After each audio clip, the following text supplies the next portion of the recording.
What's up? Welcome to day 2. So I went on a hike this morning. I woke up at like 4 a.m. So I was like, you know what? I'm going to go on a hike, catch the sunrise. And I brought my devotional up on the hike with me because I wanted to film this video at the top, but it was like super windy.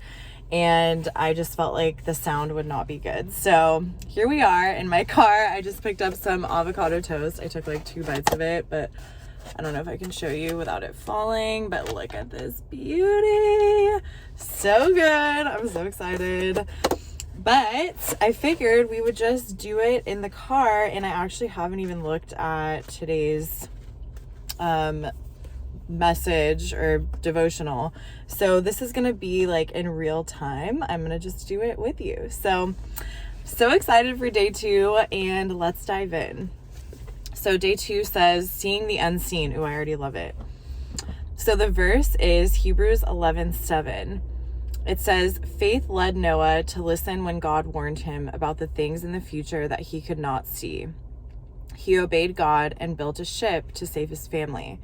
Through faith, Noah condemned the world and received God's approval that comes through faith. I love that so much. So, like I said, I normally go to the full chapter and just read the full chapter of where the verse is coming from so I know like the context.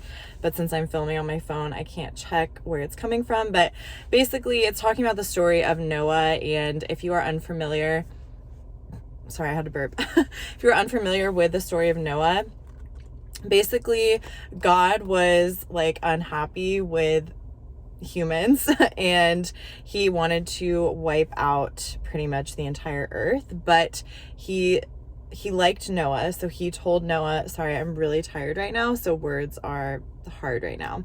So he told Noah that he needed to build an ark because God was going to bring a flood and wipe out the entire earth. And so for I think it was like, I don't know how many years. I could totally be wrong on this. I think it was like 40 years.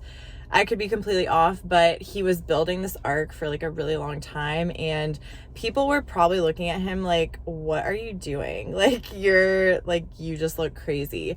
But he had faith that he was following exactly what God told him. So basically this is talking about having the faith to believe in things that we don't really see right now in our current reality. And that is literally what faith is seeing the unseen, believing in the unseen. So that is huge. Okay, so the devotional says, Noah's story is a wonderful example of what it looks like to truly trust God. Think about it. Noah was obedient, patient, and willing to be seen as crazy by others, like I said, who didn't understand what he was doing. They couldn't see what he saw or hear what he heard. Remember, trust is what enables us to access the voice of God with greater intensity and clarity. These qualities protected Noah and preserved his legacy and family. He trusted God's instruction even when others humiliated him. He took the time to build the ark and didn't rush. After the flood, Noah first sent a raven and then a dove to test the land to see it was ready for his family to emerge. When the dove returned without a branch, Noah knew that the place for his feet was not yet ready. Water still covered the land. But later, the dove returned with a branch, signaling that the wait was over. Building our spiritual trust is the primary way God equips us to experience the incredible. So good. I love that. So the question is, what would have become of Noah and his family if he'd ignored the message? And it says in parentheses, the lack of a branch, and instead decided that it was the right time to step out. Wow, I really love this. This is not what I expected from the question. I thought it was talking about like, what if he ignored God's instruction to make the ark? But this is actually a really great question, and I love this because here it's asking, what if Noah ignored that it wasn't the right time to step out of the ark? I've actually never thought of that before. So, yeah, wow. I'm literally processing this in real time with you guys. So I'm also in need of another coffee. But I really love this because it's showing how much we have to continually trust God. And this is what's coming to mind right now, is the fact that I think we focus so much on, when we think about the story of Noah and the ark, we focus on him trusting God to build the ark, right? Like that was his first kind of like test of faith, was building the ark and trusting what God was giving him direction to do, even though other people looked at him as crazy. But this is showing that like he still had to trust God even after all of that was done. So even after like the big thing was done and he had faith, he built the ark, like basically like it's over, right? Like that I did what I was supposed to do. I'm good. I made it through the flood, all these things, but yet he still had to put his trust in God even after the whole ark, even after the whole flood. Like he had to continually put his trust in God. He had to continually exercise that faith in order to know, now when do I step out of this place that now you've put me in, right? And so I think a lot of times like this can relate to us in our life when we are maybe trusting God to come through for us on something huge, maybe something we've been waiting for forever. Maybe it's a job opportunity, like a moving situation, a baby, like a relationship, anything along those lines. Maybe like healing from a sickness. And maybe we've been putting our faith in God for this big thing, right, for so long. And then it happens. And then it's like, yay, celebrate, now go on with our life. But that's not the end of it. This is basically saying that like we still have to put full faith and trust in him even after he comes through for us, even after he's proven himself to be faithful and trustworthy, even when our prayers and the things that we've been asking for are answered. We still have to seek to hear him in our everyday, in our where should we go next? Now what should we do? What's the next step we should take? And we constantly have to listen to his instruction.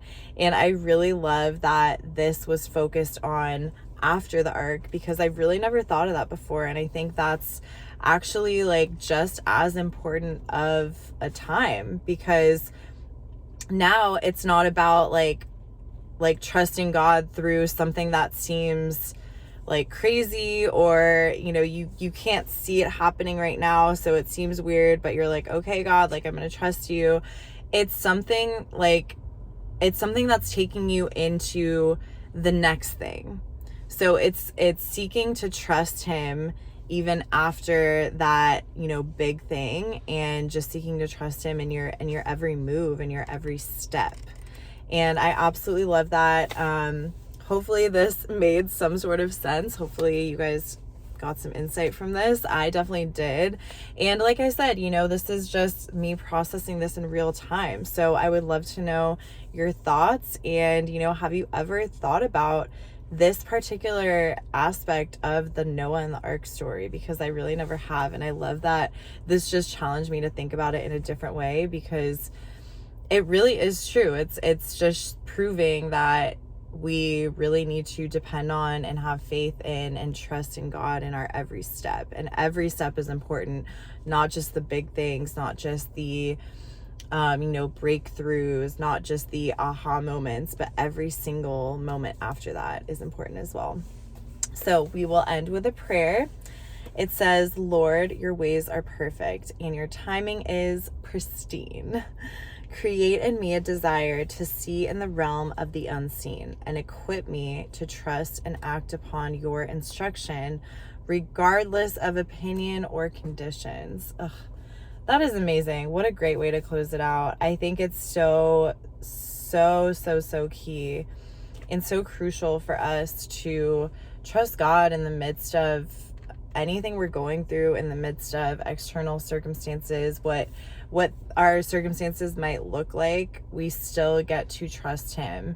And no matter what anyone else says, no matter if people think you're crazy, no one believes what you believe, that's between you and God. And I think that is the most important takeaway from this, is that as long as you know you have that strong, trusting relationship between you and God, you know when he is speaking to you, you know when he is giving you direction, you know where he is telling you to go, and you can have full confidence in that, and you don't need anyone else to believe in it.